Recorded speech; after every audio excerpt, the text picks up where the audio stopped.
حضرت جی نماز جنازہ کے بعد دعا میں ایک عالم دین کہتے ہیں اذا صلیتم علی المیت فاخلصوا له الدعاء، جب تم میت پر نماز پڑھو تو اخلاص کے ساتھ دعا مانگو۔ دیکھو حضرت جی اخلاص کے ساتھ دعا مانگیں گے تو نماز جنازہ کے بعد دعا ثابت ہو گئی۔ سبحان اللہ سبحان اللہ، یہ حدیث ہم نے پڑھی ہے، مشکات میں پڑھی ہے، اور ٹاپ کر کے مشکات کو ہم نے پاس کیا ہے، تو ہمیں سکھا رہا ہے۔ سبحان اللہ۔ اذا صلیتم علی المیت فاخلصوا له الدعاء، جب تم میت پر نماز پڑھنے لگو، یہ اذا ماضی پہ داخل ہے، پڑھ چکو مانا نہیں ہے چاچے، جب پڑھنے لگو اس وقت پڑھ چکو۔ اگر یوں ماضی کا کام ہے تو اذا قمتم الی الصلاۃ فاغسلوا وجوہکم، پھر قرآن میں جو آیا ہے نا کہ جب تم نماز کے لیے کھڑے ہونے لگو تو وضو کرو، تو پھر تم یہ ترجمہ کرو جب تم نماز پڑھ چکو تو وضو کر لو۔ سادے بندے از اور اذا کے معنی کا فرق، پاسٹ پریزنٹ فیوچر کے صیغے کا فرق بھی نہیں آتا کہ ماضی حال مستقبل کا کیا معنی ہے۔ اذا صلیتم علی المیت فاخلصوا له الدعاء، جب تم میت پر نماز جنازہ پڑھنے لگو تو اخلاص کے ساتھ دعا کرو۔ ریاکاری کے لیے جنازے میں نہ جاؤ کہ اگلی صف میں مجھے دیکھے، تم چھپ کر ٹھہرو، اخلاص کے ساتھ مانگو۔ اسی لیے تو کہتے ہیں جنازے کی آخری صف کا ثواب پہلی صف سے بہت زیادہ ہے کہ وہاں ریاکاری کم ہوتی ہے۔ تو بھئی یہ مراد ہے، اور یہ میری مراد نہیں ہے، جس کتاب میں یہ حدیث لکھی ہے سنن ابن ماجہ میں امام ابن ماجہ القزوینی رحمہ اللہ نے اوپر باب یہی لکھا ہے کہ نماز جنازے والی دعا مراد ہے، اس سے سلام کے بعد والی نہیں ہے۔ اور اگر تو سلام کے بعد دعا مانگتا ہے تو میرا بھی ایک سوال حل کر دے، خدا کی قسم میں تمہیں گھڑی تحفہ دوں گا، مکہ مکرمہ سے مجھے تیسرے سسر نے گھڑی ہدیہ دی ہے، میں اس ہدیہ میں تمہیں پیش کروں گا۔ تم ہنسنے لگے ہو، گھڑی پہ نہیں ہنسے، تم جس چیز پہ ہنسے ہو یہ شاہ صاحب بھی جانتے اور میں بھی جانتا ہوں، ٹھیک ہے نا؟ تو بھائی تم بھی، میرے سسر صاحب نے مجھے دیے، وہ آج کل بیمار ہیں، ان کے لیے دعا فرمائے، اللہ انہیں صحت عطا فرمائے، اللہ ان کی نسلوں سے دین کی خدمت لے۔ مجھے کہتے رہتے ہیں کہ جب تو گفتگو کر رہا ہوتا ہے تو رحمت کے نزول کا وقت ہوتا ہے، میرے لیے دعا کیا کریں۔ تو ہمارے آج صاحب کے لیے آپ سب دعا کریں، اللہ پاک ان سے دین کا کام لے، ان سے نسلوں سے کام لے۔ آمین تو کہہ دو۔ کوئی بیویاں نہیں سن رہی بھی تیسرے صف سسر کے لیے دعا کیا تمہیں ماریں گی، مارتی وارتی کوئی نہیں ہے، آمین کہہ دو۔ لوگ ایک کر کے بیٹھے ہیں، دوسری دلال نہ چاہویں، مولوی دیکھ کے نہ چھک لیا تو گھر کی منہ بھی کھانا ہے۔ تو میرے دوستو ایک سوال میرا بھی حل کر لو، اگر نماز جنازہ کے سلام کے بعد دعا ہے، مجھے کوئی ساتھی پین دکھا دے کسی کے پاس، جزاک اللہ۔ اس طرح یوں پین لیں اور ایک کاغذ لیں، بڑے سے بڑے مولوی صاحب جو کہیں نا نماز جنازہ کے بعد دعا ہے، یوں پین کاغذ لے کر اس کے پاس یوں سامنے رکھ دیں، انہیں کہیں حضرت مولانا اللہ آپ کو خوش رکھے، آمین بھی کہہ دو، اللہ آپ کو سلامت رکھے، ماشاءاللہ ہماری ایک ٹینشن ختم کر دیں، ٹینشن فری کر دیں، ایک مسئلے کا حل کر دیں، ادھر لکھ کے دے دیں حضور علیہ السلام نے کون سی دعا مانگی تھی، وہ لفظ ادھر لکھ دیں، ہم ابھی سے مانگنا شروع کر دیں گے۔ اس دھرتی پر 7 بر اعظم میں 6 بر اعظم میں مخلوق ہے، اس آسمان کے نیچے اس زمین کے اوپر کسی ماں کی کوکھ نے وہ مولوی نہیں جنا جو پیغمبر کی سلام کے دعا کے بعد نماز جنازہ کے سلام کے بعد والی دعا کے لفظ لکھ دے، ہے ہی کوئی نہیں۔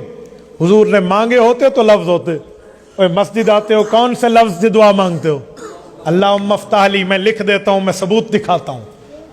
نکلتے ہو تو اللہم انی اسالک، میں حدیث سے دکھاتا ہوں، صحیح مسلم سے حضور پاک نے پڑھی ہے، سوتے اٹھتے جاگتے آتے جاتے وقت کی دعائیں ہم لکھ دیتے ہیں، حضور نے مانگی ہم کتابوں سے دکھاتے ہیں۔ جرت کرے وہ آدمی جو کہتا ہے میں پیغمبر کی حدیث دکھاؤں گا، وہ ادھر لفظ دکھا دے، خدا کی قسم ہم مان جائیں گے، گھڑی تحفہ بھی دیں گے، بڑی اوکھی گھڑی ہے یہ، ہم یہ تحفہ بھی دیں گے آپ کو، تو آپ بسم اللہ کریں۔ مولوی کیا کہیں گے؟ لفظ تو کوئی نہیں ہے۔ تو میرے بھائی جب لفظ کوئی نہیں ہے تو امت کو لڑایا کیوں ہے؟ تو کہتا بھی حضور نے نہیں مانگی، تمہاری مرضی ہے مانگو یا نہ مانگو، میں دیکھتا کہ کوئی مانگتا ہے، پھر کہتا بھی حضور نے نہیں مانگی، حضور نے مانگی ہوتے تو لفظ ہوتے۔ اس دھرتی پہ حضور کے لفظ ثابت نہیں کیا جا سکتے کیونکہ حضور نے مانگی نہیں۔ مولا جی کے پاس علم ختم ہو جائے گا، دلیل نہیں آئے گی آگے، جب لفظ ہی نہیں ہے تو انہیں کہا جب لفظ نہیں ہے تو پھر کیوں مانگتے ہو؟ پھر ایک لنگڑی دلیل لائیں گے، وہ کیا ہے؟ مانگنے میں حرج کیا ہے؟ ایسے کہتے ہیں بہت ہی ویکھن دی ہوندی اس وقت دلاں دی، حرج کیا ہے؟ دعا مانگ رہے ہیں، کوئی گناہ کر رہے ہیں، نیکی کا کام کر، اللہ سے مانگ رہے ہیں، اللہ سے، جی ہاں، پورے باتیں ان کی شروع ہو جاتی ہیں۔ پھر دوبارہ ہاتھ پکڑے مولوی صاحب کے. مولوی صاحب غصہ نہ کریں, تھوڑے سے ٹھنڈے ہو جائیں, کول اپ ہو جائیں. ایک مسئلہ بتا دیں, جو کام حضور نے نہیں کیا آپ کر رہے ہیں تو ساتھ یہ کہا کریں کہ بھائی یہ میں کر رہا ہوں, حضور نے نہیں کیا, یہ فرما دیا کریں, یہ بات کر لیا کریں. یہ تو بتا دینا سر, تاکہ لوگوں کو پتہ چلے مولوی علی دعا ہے, حضور علی کوئی نہیں. یہ بھی کہہ دیا کریں, ساتھ کہیں نیکی کا کام کر رہا ہوں, دعا ہے مانگ لو, حضور نے نہیں مانگی, حضور سے ثابت نہیں, یہ کہہ دیا کریں. پھر میں ویکھنا لوگ تھوڑی یہ نیکی مندن, پھر میں دیکھوں گا کہ لوگ اس کو نیکی کہتے ہیں. اے خدا کے بندے, یہ نیکی تب نیکی جب حضور نے کی ہوتی. کیوں؟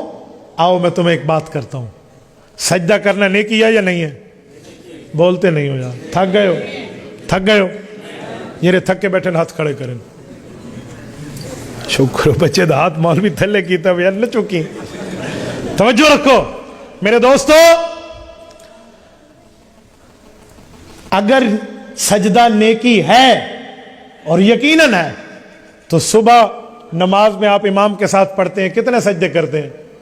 گن لو, گن لو. پڑھ دے ہوئے فجر نماز پڑھ دے ہوئے ہیں مولوی صاحب ساتھ دسو اتنا رش ہوتا فجر دی نماز, یہ تو مسیت آدھے بیٹھے پڑھتے ہیں, نہ پڑھانا لے کتن والے. اور خدا کے بندے صبح فرض نماز میں کتنے سجدے ہیں؟ 4. آپ 5 کیا کرو. جو مولوی صاحب کہنا کہ نیکی ہے, حرج کیا ہے, اسے کہ 5 سجدے کیا کر نماز میں, صبح کی نماز میں. کرے گا؟ کیوں نہیں کرتا؟ نیکی ہے, سجدہ ہے, 3 بار سبحان ربی الاعلیٰ بڑھ جائے گا, ایک سجدہ اور بڑھ جائے گا. اور یاد رکھنا سجدے سے انکار نہ کرنا. ایک انکار کیا تھا اس نے سجدے سے, اللہ نے وہاں سے اس کو نکال دیا. سجان دے ہوئے کو ہاں, فخرج منہا فإنک رجیم. آج قرآن سے پہلے اس پر لعنت کرتے ہیں, اعوذ باللہ من الشیطان الرجیم. شیطان کے لیے پہلے پڑھ, اس نے بھی سجدے کا انکار کیا تھا. مولوی صاحب تو 5 سجدے کر, انکار نہ کرنا کہ کم اور خراب نہ ہو بنے. تو مولوی جی کا ایک ہی جواب ہوگا جو اس کا جواب ہو جائے گا. مولوی کہے گا سجدہ نیکی ہے, اچھی بات ہے, 3 بار سبحان ربی الاعلیٰ کا ثواب بڑھ جائے گا, لیکن ادھر نہیں کرتا کہ یہ کام ادھر حضور نے ہمیں نہیں سکھایا. انہیں کہا مولوی جی دعا بہت اچھی چیز ہے, بہت بڑا ثواب ہے, دعا مخ العبادہ, عبادت کا مغز ہے, لیکن سلام جنازہ کے فوراً بعد حضور نے نہیں سکھایا تو نہیں مانگتے. کہاں مانگیں گے جہاں حضور نے قبر پہ دعا مانگی ہے؟ قبر پہ رسول اللہ صلی اللہ علیہ وسلم نے مانگے ہے, وہاں پہ جا کے اللہ اللہ اور خیر صلی اللہ کر لیں گے, تو وہاں مانگ لیں گے. وہاں کی دعا آپ بھی مانتے ہو, ہم بھی مانگتے, تو پوری دعا مانگنی چاہیے. تبارك الذي نزل الفرقان على عبده ليكون للعالمين نذيرا.